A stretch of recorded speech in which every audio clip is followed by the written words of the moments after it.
because it's written, as Dahi said, not just from an informed intellectual position.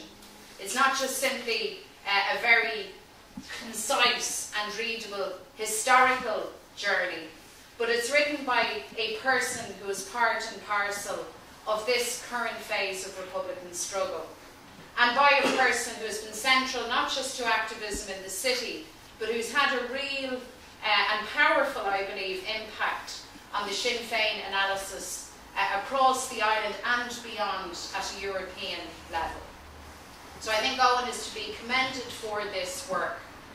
It's a book, I believe, that needs to be pondered, not just simply read, but really considered, because it sets out for us, towards the end in particular, a set of theses or questions and alternatives that are really very critical, not just for Shinners, not just for people within Sinn Fein, but for anybody with an interest in Republican politics or left politics. And I make that comment at a time when all the indicators would suggest that Irish political thinking is in flux. The support for the established mainstream parties has been disrupted to a great extent. And the question for us now is whether or not political activists on the left can build something that is a genuine alternative. I think that question now is very live. And of course it raises a whole series of challenges for us as political activists. If it is possible to develop a real left alternative, are we up to the task?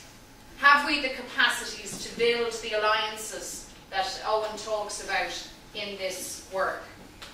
Are we ideologically and politically coherent enough to drive home our political message, our political ambitions, at a time when, certainly in my recollection, people are more open to political discussion and to new and old political ideas than maybe ever before? So that's a challenge for all of us, not just for members of Sinn Fein, but for all individuals, activist groups and political parties that are on the left of the spectrum in Ireland.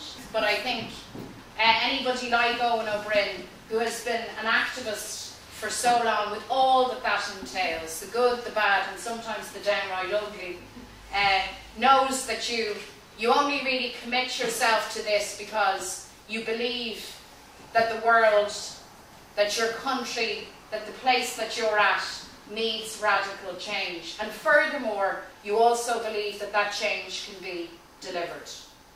If those were not your core beliefs, then why on earth would you commit all of your energy, all of your talent, Eoin, to a struggle such as ours?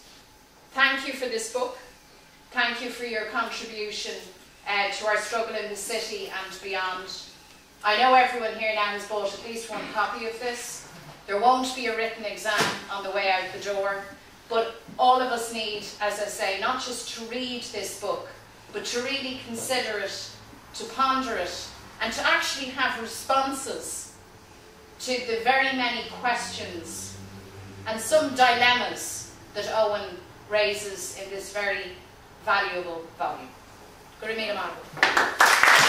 kind of core argument of the book, and I suppose I'll give away the punchline a little bit in this, is that probably the great unresolved dilemma for left Republicans throughout the course of the 20th century has been how to resolve the two fundamental pillars of our political project: the national, Irish independence, ending partition, self-determination, and of course for radical Republicans, creating a pluralist radical democracy rather than just some kind of bourgeois representative democracy.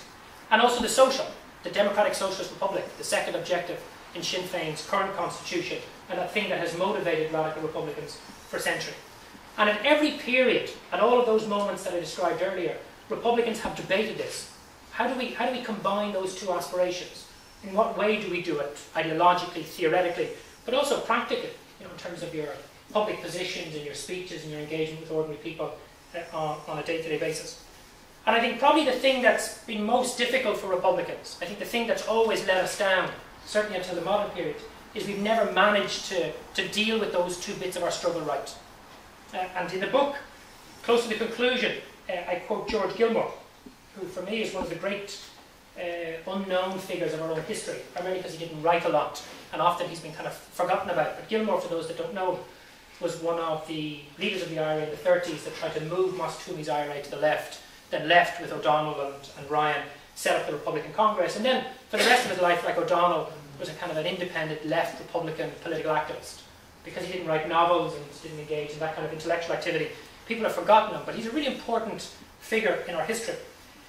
And in a pamphlet that he wrote sometime after the failure of the Congress, he wrote kind of looking back and trying to explore the mistakes of the Congress and why it didn't work. And what he says is this: in his pamphlet, The Irish Republican Congress, Gilmore argued that although the struggle against national subjection and social oppression in a subject nation were integral, and then I quote his text directly, the failure to make the essential oneness a basis for political action has been the great weakness in the Republican movement of the 19th century and right down to our own day. And for me, I suppose the thing that, the great challenge that we have in the time ahead is whether or not we can resolve that tension, whether or not we can find a way successfully to integrate the national and the social, our Republican objective of national independence, and our democratic socialist agenda of creating a truly equal society based on the principles of equality and solidarity.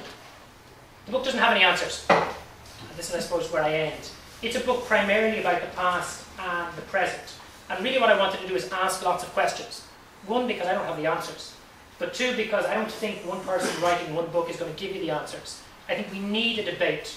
Members of Sinn Fein, supporters of our party, people from other political traditions who want a different kind of Ireland, Europe and the wider world. And my strong view is if we have that debate, and if this book contributes in some small way to it, then without doubt we can find the answers to those very difficult questions. But if we don't have that debate, we won't find them and we'll be much the worse off for it. Thank you very much.